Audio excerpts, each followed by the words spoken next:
Друзья, всем привет! С вами канал Везувий. В нашей компании сотни изделий из чугуна, сделанного по государственному стандарту, уже доказали свое качество, надежность и долговечность.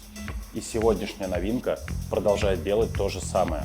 Встречайте чугунная печь-камин Everest H12M.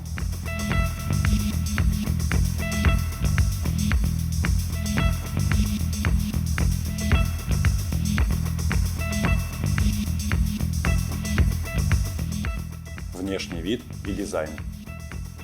Печь сделана из жаростойкого чугуна ГОСТ 141285 в цвете антрацит. Вертикально вытянутый дизайн топки и большое обзорное стекло диагональю 580 мм откроет вам еще больше вида на горящее пламя. На чугунной дверке, которая покрывает всю лицевую часть топки, предусмотрена чугунная ручка с регулировкой силы прижатия. Нижняя часть печи камина представляет собой подставку с пространством для хранения. Серия Everest H12 включает в себя модель на ножке и модель на подставке, как в нашем случае. Характеристики. Мощность печи 12 кВт.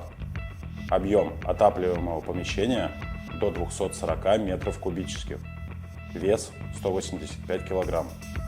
Ширина 450 мм, высота 1080 мм, глубина 505 мм. Подключение дымохода универсальное, как сверху, так и сзади, диаметром 150 мм. На задней стенке расположен приточный патрубок диаметром 100 мм, который дает возможность подвести приток воздуха вне комнаты. Внутреннее устройство и регулировки. Открыв дверцу, мы видим вместительную топочную камеру, оборудованную двойными чугунными стенками.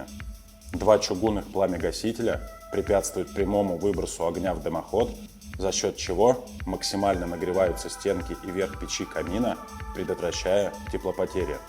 На задней стенке мы видим аж 4 уровня вторичного дожига.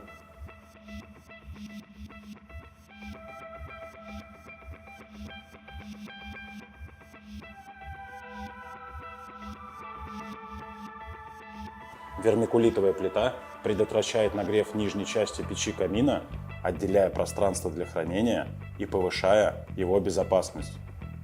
Снизу дверцы мы видим две регулировки. Правая отвечает за систему «Чистое стекло». Эта система не дает саже и копоти оседать на стекле, подавая на него воздух с верхней части печи камина. У левой регулировки две функции. Потянув ручку наполовину, вы открываете подачу воздуха на вторичный дожиг. Открыв ручку до конца, вы открываете дополнительно подачу воздуха в колосниковую зону. С помощью нее вы можете регулировать интенсивность горения и подстраивать под себя игру пламени и длительность горения заклада дров. А на этом все, друзья. Подписывайтесь на наши соцсети, чтобы быть в курсе всех новинок. Всем спасибо и до новых встреч!